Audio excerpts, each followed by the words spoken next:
tudo bem? A iluminação aqui tá ruim. Tá ruim? Tá ruim? Bom, não importa, eu estou iluminado, então a iluminação pouco importa. Meu nome é Gilberto, podem me chamar de Giba.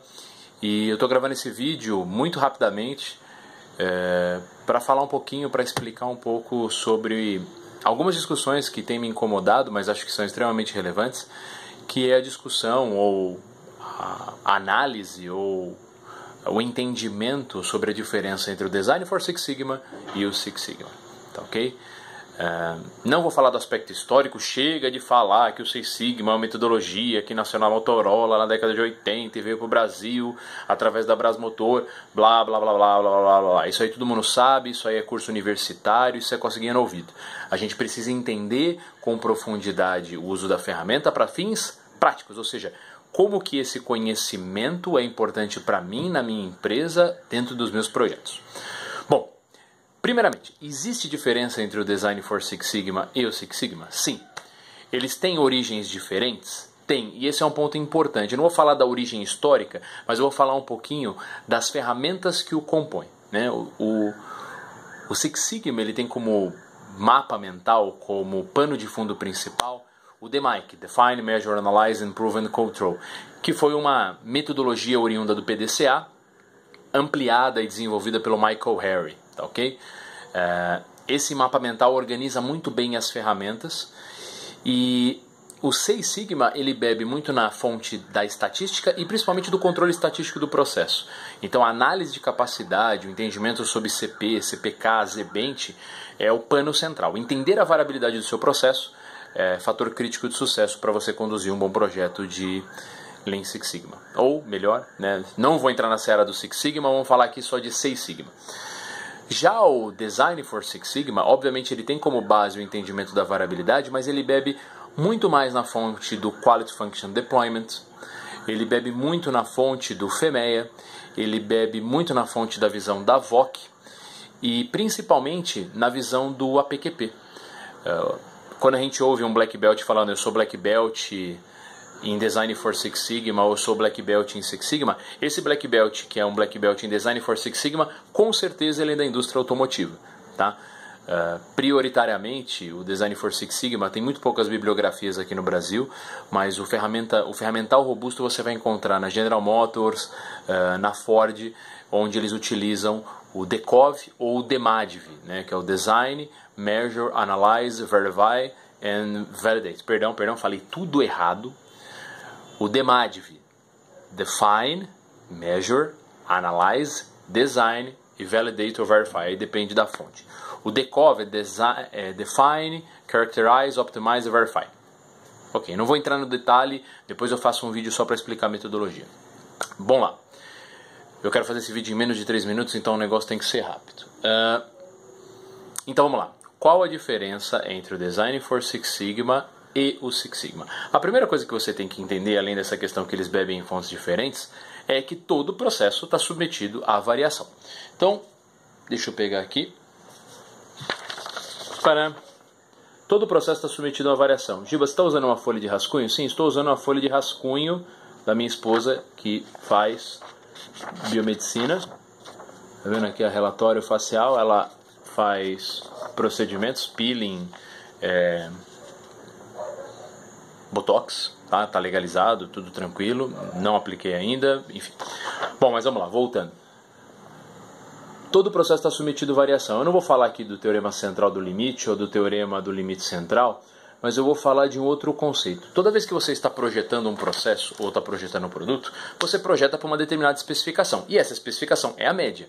Mas, em função de fontes de variação, em função da característica do seu projeto, pela fonte de variação que você está submetido, ou seja, as condições externas, esse processo varia.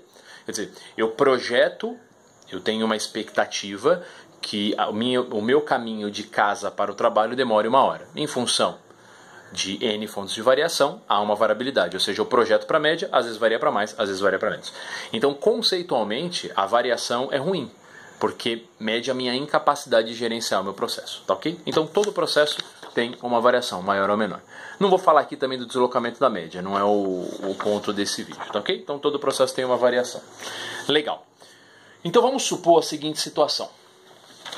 eu vou pensar num processo. Eu vou pensar neste processo aqui, ok? Este processo eu tenho o eixo da ordenada e da abscissa, eu tenho dinheiro e felicidade. E eu estou pressupondo uma relação linear. Ou seja, quanto mais dinheiro eu tenho, ou você tem, mais feliz você é. Giba, isso é verdade? Não é um vídeo sobre filosofia. Vai ver Clóvis de Barros, vai procurar Leandro Carnal. Eu não estou falando sobre questões filosóficas, tá? Metafísicas, não. Eu estou falando sobre um conceito e uma premissa. Vamos supor que dinheiro traz felicidade e essa é uma relação linear, tudo bem? Quanto mais dinheiro, mais felicidade. Muito bem. Bom, o que acontece?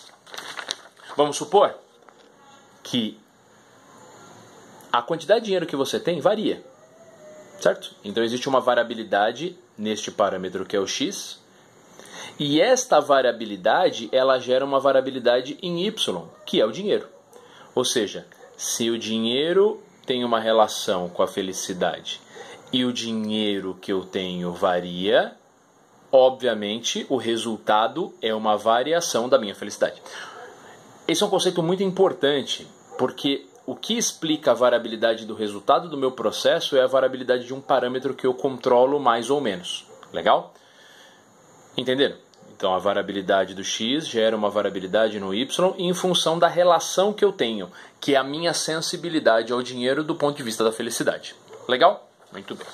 Bom, como que eu resolvo essa questão? Quer dizer, imagina que eu quero ser uma pessoa mais feliz. É justo. Tá aqui. Então veja, se eu reduzo a variação do meu dinheiro, eu reduzo inevitavelmente a variação da minha felicidade, partindo do pressuposto que isso é real. Então eu estou variando x, reduzindo a variação de x, eu não estou nem deslocando a média, tá? Para reduzir a variação de y. Muito prazer, 6 sigma. Toda vez que você está estudando a fonte de variação e tentando controlá-la, tentando reduzir, você está fazendo um projeto Six Sigma, ou seja, você está estudando o x e não a sensibilidade do resultado a ele. Tá ok? Então isso é um 6 sigma. Eu estou tratando os motivos pelos quais meu dinheiro varia para controlar a minha felicidade. Eu estou controlando e entendendo as fontes de variação. Legal? Muito bem. Giba, então, o que é... Espera aí que eu me perdi aqui nas folhas. O que é um Design for Six Sigma? Isso é um Design for Six Sigma. Então, veja. A função de transferência, que é a relação que eu tinha entre dinheiro e felicidade, imagina que eu consegui mudar. Eu tenho a mesma variação de dinheiro. Porém, como eu mudei a minha sensibilidade ao dinheiro, eu me tornei menos suscetível a ela. Nessa condição é extremamente bizarra, porque a transformação que eu fiz me fez ficar mais infeliz independentemente da quantidade de dinheiro. Ou seja, uma grande variação de dinheiro não impacta na minha variação de felicidade. Eu estou sempre infeliz. Ou seja, eu virei um ermitão. Péssimo. Mas isso é um Design for Six Sigma. É um projeto. É repensar a sensibilidade do processo à fonte de variação. É eliminar modos de falha. É você disfarçar os modos de falha. É você reprojetar o seu processo. Eu não estou querendo entender os motivos pelo qual o meu dinheiro varia. Eu estou querendo entender os motivos pelos quais eu sou sensível ao dinheiro do ponto de vista da felicidade. Tá ok? Isso aqui é um Design for Six Sigma. Eu mudei a função transferência.